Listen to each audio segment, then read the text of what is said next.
Rayagada to Prayagraj ప్రయాణం ఎలా జరిగిందో చూద్దాం. ఫస్ట్ మేము రాయగఢ నుంచి రాయ్పూర్ వరకు ట్రైన్లో వెళ్ళాం.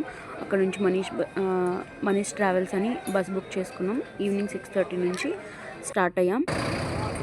ఈవినింగ్ 6:30కి స్టార్ట్ అయింది బస్సు. మార్నింగ్ మేము 6:40 అరౌండ్ 6:45 వరకు అక్కడ రీచ్ అయిపోయాం ప్రయాగ్రాజ్లో. మధ్యలో ఒక 2 చోట్ల ఆపారు వాష్రూమ్ కోసం. ఇది డిన్నర్ కోసం ఆపారు. 10:30 ఆ టైంకి మేము చిన్న గూడీస్ తీసుకున్నాం తినడానికి. ఎర్లీ మార్నింగ్ 6:40 AM మేము అక్కడికి రీచ్ అయిపోయాం. 6:45 AMకి అక్కడ ట్రాఫిక్ అసలు చాలా తక్కువ ఉంది as compare to previous days. Like 26, 27, 28 అలా అంతవరకు చాలా తక్కువ ఉంది. అండ్ ఈవెన్ డ్రైవర్స్ చెప్తున్నారు వాళ్ళే 40-45 కిలోమీటర్స్ ముందే ఆపేసేవారంట. అక్కడ నుంచి అందరూ by walk are by autos ఉంటే ఆటోస్ తీసుకునే వాళ్ళంట.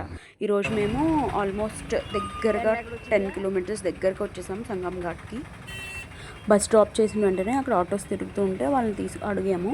ఆటో తీసుకున్నాము. ఆటో పర్ పర్సన్ 100 అలా ఛార్జ్ చేస్తున్నారు. ఇక్కడ మేము 5 మెంబర్స్ తీసుకున్నాం కాబట్టి ఈచ్ 50 తీసుకున్నారు, 250 తీసుకున్నారు. దగ్గర సంగం ఘాట్కి 4 కిలోమీటర్స్ ముందు అక్కడ వరకే ఆటోస్ అన్నీ వెళ్తున్నాయంట. అక్కడితో పోలీసులు ఆపేస్తున్నారంట. అక్కడ వరకు తీసుకెళ్లారు. మేము యమునా బ్రిడ్జ్ మించి వెళ్తున్నాము. యమునా బ్రిడ్జ్ మీద తీసుకెళ్తారు. అండ్ అక్కడ ఆటోస్ చాలా ఎక్కువ ఛార్జ్ చేస్తున్నారు. మనం బార్గెన్ చేయండి కోస్తా ఎంత వీలైతే అంతవరకు. బట్ నో ఛాన్స్, మనకి వేరే ఆప్షన్ ఉండదు. అండ్ మనం ఎంత తక్కువ లగేజ్ తెచ్చుకుంటే అంత మంచిది. Luggage is very most important. Luggage ఎక్కువ ఉంటే మనం నడవలేము, ఏ పని చేయలేము. కాబట్టి బాగా తక్కువ లగేజ్తో వెళ్ళండి ఎవరైనా వెళ్ళే ఉద్దేశం ఉంటే.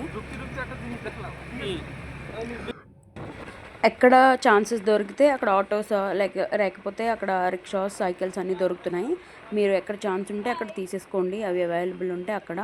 బట్ బికాజ్ మనకి వాకింగ్ డిస్టెన్స్ చాలా తగ్గుతుంది. మేము అట్లనే ఎక్కడైతే ఆటోస్ దొరికితే అక్కడ ఆటోస్ తీసుకోవడం, అండ్ సైకిల్స్ ఉంటే సైకిల్స్ తీసుకోవడం, రిక్షాస్ అలా తీసేసుకున్నాం. సో ఇట్స్ వెరీ అంటే మనకి కాలు నొప్పులు రావు. అండ్ ఎట్లా అయినా సరే వాకింగ్కి మాత్రం సిద్ధంగా ఉండే వెళ్ళండి. ఆల్రెడీ మీరు ముందే రూమ్స్ బుక్ చేసుకుని ఉంటే సాల్వాలు, రగ్గులు ఏమైనా ఉంటే తీసుకెళ్ళాలనుకుంటే తీసుకెళ్ళచ్చు. మేము రూమ్స్ అవి ఏం తీసుకోలేదు కాబట్టి మేము ఓన్లీ స్వెటర్స్తో వెళ్ళాం. అండ్ అక్కడ ఫుల్ మంచు. మేము మార్నింగ్ 7 అయిపోయింది. 7:30 ఆ టైంకి సంగం ఘాట్కి రీచ్ అయ్యేసరికి. బట్ సూర్యుడు అప్పుడే వస్తూ ఉన్నాడు. బట్ స్టిల్ మంచు ఫుల్గా ఉంది. మీరు వాక్ చేస్తూ ఉంటారు కాబట్టి ఖచ్చితంగా మీకు చాలా వేడిగానే అనిపిస్తుంది. ఎర్లీ మార్నింగ్ వెదర్ మాత్రం చాలా ప్లెజెంట్గా ఉంది. This is part 1. పార్ట్ 2లో మళ్ళీ కలుద్దాం. Stay tune.